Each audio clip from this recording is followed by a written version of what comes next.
Here we start a little journey from the ground up with Diamond 1. In this diamond, we'll look at the common terms we often misuse, the misconceptions we have and their impact of our deep understanding of what it means to make images. We'll then come up with a proper holistic definition that will help us in leveraging the power of composition, making it actionable and conscious when we build images, and not a simple stamp we put on images like well composed. So let's start with Diamond 1 from the ground up. One of the basic yet fundamental questions that not many people seem to ask is to wonder, what is a rendering? Since all the vocabulary in renderer and most of what we see in courses and tutorials say it's a photograph, we tend to think that renderings are just a new way of making photographs in a digital world, and that archviz renderings are mere digital photographs recreated from scratch. And yet, if we look at the base definition of 3D rendering, rendering is the process of reproducing an image based on three-dimensional data stored in a computer. This takes raw information from a 3D scene and calculates a final result, which is known as output, and is usually a single image or a series of compiled images. Interestingly, the fact that we can produce more and more photorealistic renderings has created a shift in the way we make renderings in order to mimic photography, as if photography was the closest of the medium to render. And we often hear the shortcut that renderings is just about recreating photographs. But is rendering really that close from photograph, like everybody says? Well, the thing is, it actually couldn't be further from the truth. Let's compare the main three visual mediums in terms of stills, photography, painting, and renderings, and see what they have in common and what differentiate them. If we compare line by line, we can see that the photograph is what I mean by captured, is that really you're just walking in the street with your camera and whatever is in front of you as in the frame is captured. There's not like this idea of agency over what is in the frame or what's in the scene. You can't like really move a building or not capture what is not there. The painting on the other side is made from scratch, meaning you have your canvas and you're just like starting to paint on it. It's the same with the rendering. You have a 3D scene, and you start putting 3D models or modeling and texturing, etc. For the three mediums, there's this idea that everything is based on selection. It's kind of like half true for the photograph in the sense that you will always be selecting what is inside your frame. So it is definitely true in the terms of like in the case of painting and rendering, because nothing will end up on your canvas if you don't paint it, and nothing will end up in your 3D model if you don't model it or don't add it. In the case of photograph, you can always have potential objects that you would like to not be there, but you physically can't remove them. This is one of the main differences between photograph, painting, and rendering, is that in the case of painting and rendering, you have agency over what's happening in your scene, whereas in terms of photograph, you potentially have no agency over some objects that are like fixed. One aspect that is interesting as well is the idea of the time. In painting and rendering, there's no time per se, in the sense that you can change the time of the day anytime. Whereas if you're taking a photo and if you're in the middle of the afternoon and you want to make a night shot, then you have to wait that it's nighttime. On the other hand, if you're like painting, you can be in broad daylight and still paint a nighttime scene. Same with the weather. If the weather doesn't suit what you're after in terms of photograph, you have to wait or come another day or wait a little bit.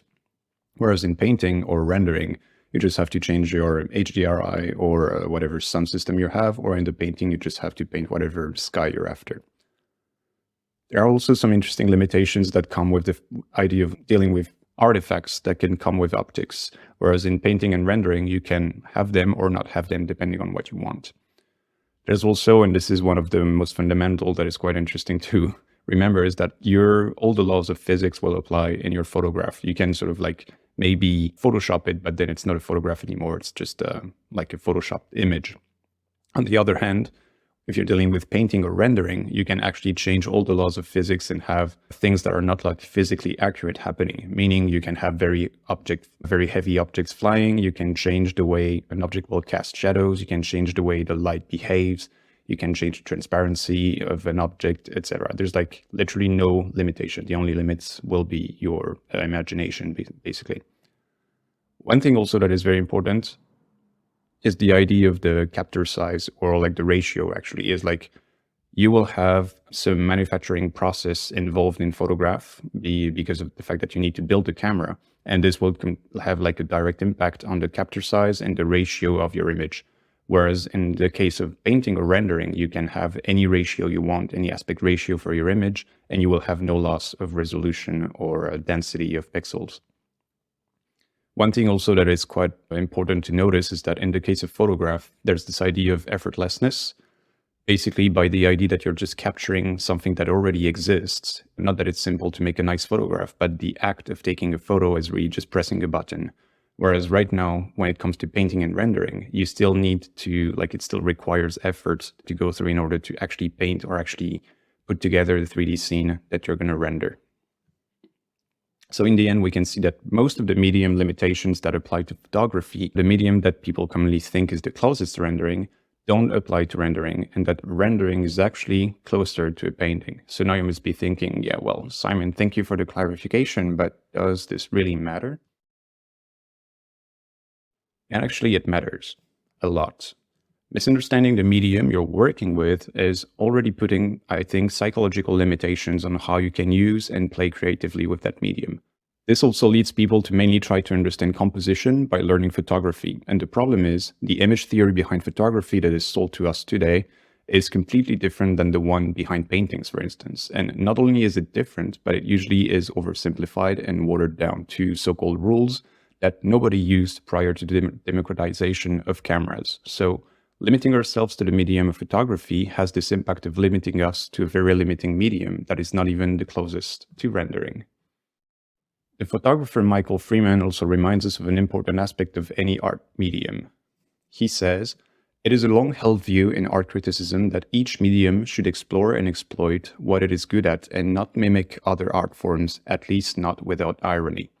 And while, of course, each artist can have their own stance on the matter, I do strongly believe that if we want to consider rendering as an art form in itself, it has to find its own definition, strengths and weaknesses, without relying artistically on only mimicking photography or even painting, but rather use them as a starting point to explore more. I also believe that by actively avoiding to copy other mediums, but rather to use them as a springboard for experiments, will be more rewarding in the long run in our practice as artists.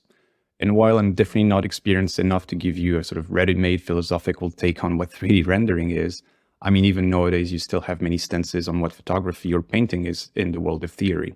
I'm hoping this course will show you how composition can help you in your search of your own interpretation of what rendering is, one that is not a pale copy of photography or painting, but something original in itself.